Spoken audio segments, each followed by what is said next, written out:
សូមស្វាគមន៍មកកាន់ការផ្សាយព័ត៌មានប្រចាំថ្ងៃពីសារព័ត៌មាន The Khmer Today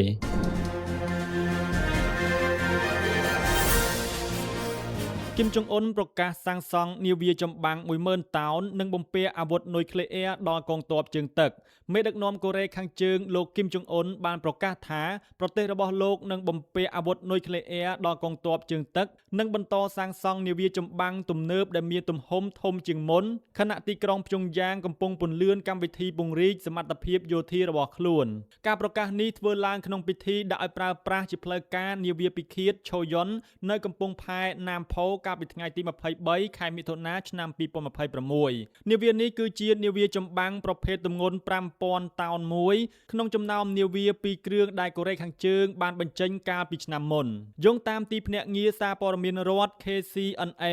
លោកគីម ចុងអ៊ុនបានថ្លែងថាកម្មវិធីបំពាក់អាវុធនុយក្លេអ៊ែរដល់កងទ័ពជើងទឹកកំពុងដំណើរការតាមផែនការដែលបានកំណត់ហើយវាជាយុទ្ធសាស្ត្រសំខាន់មួយដើម្បីធានាថាអាវុធនុយក្លេអ៊ែរអាចប្រើប្រាស់បានយ៉ាងមានប្រសិទ្ធភាពនៅក្នុងការគ្រប់គ្រងស្ថានភាពលោកគីម ចុងអ៊ុនបានបញ្ជាក់បន្ថែមទៀតថាបន្ទាប់ពីនាវាឆូយុននាវាពិឃាតកាំងកននឹងត្រូវដាក់ឲ្យប្រតិបត្តិការនាពេលឆាប់ៗខាងមុខនេះហើយបន្ទាប់មកកូរ៉េខាងជើងនឹងបញ្ចេញនាវាចម្បាំងទម្ងន់ 10000 តោនជាបន្តបន្ទាប់មេដឹកនាំកូរ៉េខាងជើងរូបនេះបានដាក់ចេញគោលដៅសាងសង់នាវានៅលើផ្ទៃសមុទ្រចំនួន2គ្រឿងជារៀងរាល់ឆ្នាំដែលមានសមត្ថភាពខ្ពស់ជាងនាវាឆូយុនរួមទាំងនាវាចម្បាំងប្រភេទ Cruiser ទម្ងន់ 10000 តោនផងដែរកូរ៉េខាងជើងកន្លងមកធ្លាប់អះអាងថានាវាឆូយុនត្រូវបានបំពាក់ដោយអាវុធដ៏មានអានុភាពបំផុតលោកគីម ចុងអ៊ុនបានចុះត្រួតពិនិត្យនាវាប្រភេទនេះជាច្រើនលើកក្នុងឆ្នាំ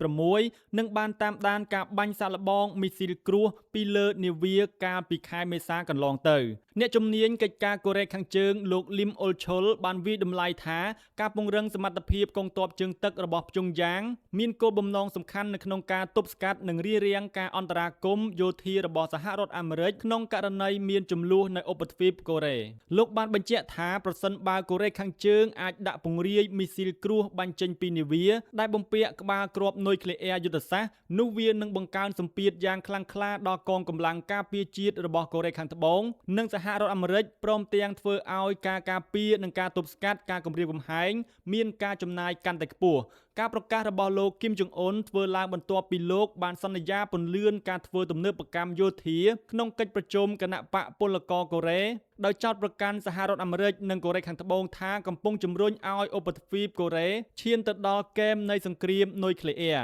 គូបញ្ជាក់ថាកូរ៉េខាងជើងនៅតែស្ថិតក្រោមទណ្ឌកម្មអន្តរជាតិជាច្រើនជុំវិញកម្មវិធីនុយក្លេអ៊ែររបស់ខ្លួនហើយទីក្រុងព្យុងយ៉ាងបានប្រកាសជាបន្តបន្ទាប់ថាខ្លួននឹងមិនបោះបង់អាវុធនុយក្លេអ៊ែរឡើយដោយចាត់ទុកថាវាជាមធ្យោបាយដ៏សំខាន់សម្រាប់ការទប់ស្កាត់ការគំរាមកំហែងពីខាងក្រៅរាយការណ៍ដោយ The Khmer Today សូមស្វាគមន៍មកកាន់ការផ្សាយព័ត៌មានប្រចាំថ្ងៃពីសារព័ត៌មាន The Khmer Today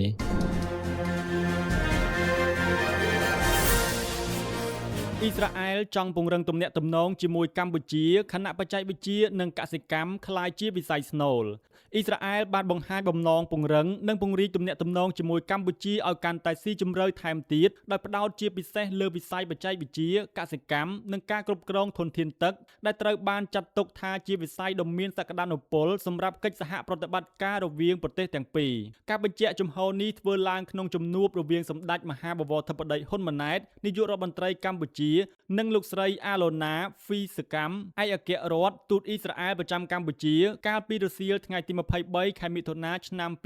2026នៅវិមានសន្តិភាពក្នុងជំនួបនេះលោកស្រីអាឡូណាហ្វីសកម្មបានវាយតម្លៃខ្ពស់ចំពោះទំនាក់ទំនងដ៏ល្អរវាងអ៊ីស្រាអែលនិងកម្ពុជាដោយបានបញ្ជាក់ថាកិច្ចសហប្រតិបត្តិការរវាងប្រទេសទាំងពីរកំពុងស្ថិតនៅក្នុងទិសដៅវិជ្ជមាននិងមានសក្តានុពលធំធេងសម្រាប់ពង្រីកបន្ថែមទៀតនាពេលអនាគតឯកអគ្គរដ្ឋទូតអ៊ីស្រាអែលរូបនេះបានលើកឡើងថាវិស័យបច្ចេកទេសកសិកម្មនិងការគ្រប់គ្រងធនធានទឹកគឺជាវិស័យដែលអ៊ីស្រាអែលមានបទពិសោធន៍ខ្ពស់និងជំនាញហើយអាចចែករំលែកចំណេះដឹងនិងបច្ចេកទេសទាំងនេះជាមួយកម្ពុជាដើម្បីជួយលើកកម្ពស់ផលិតភាពនិងជំរុញការអភិវឌ្ឍសេដ្ឋកិច្ចក្រៅពីនេះភាគីអ៊ីស្រាអែលក៏បានបង្ហាញនូវការចាប់អារម្មណ៍ក្នុងការពង្រីកកិច្ចសហប្រតិបត្តិការលើវិស័យអប់រំសុខាភិបាលវប្បធម៌និងវិទ្យាសាស្ត្រព្រមទាំងជំរុញការតភ្ជាប់ឲ្យកាន់តែជិតស្និទ្ធរវាងវិស័យឯកជននៃប្រទេសទាំង ទាំងពីរដើម្បីបង្កើនឱកាសពាណិជ្ជកម្មនិងការវិនិយោគលោកស្រីអាឡូណាហ្វីសកម្មបានគូបញ្ជាក់ថាភាពស្រដៀងគ្នានៃរចនាសម្ព័ន្ធប្រជារាស្ត្ររវាងប្រទេសទាំងពីរ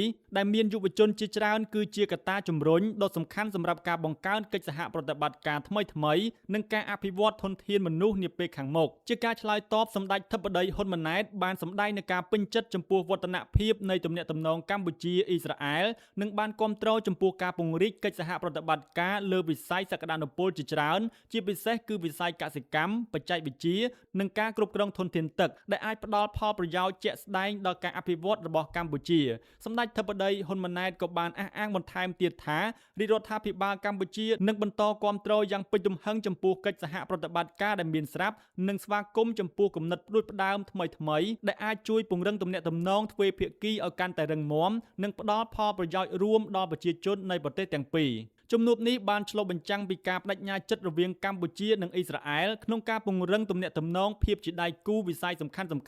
ជាពិសេសការផ្ទេរបច្ចេកវិទ្យាការអភិវឌ្ឍកសិកម្មទំនើបនិងការគ្រប់គ្រងធនធានទឹកដែលជាមូលដ្ឋានគ្រឹះសម្រាប់ការអភិវឌ្ឍប្រកបដោយចីរភាពនាពេលអនាគត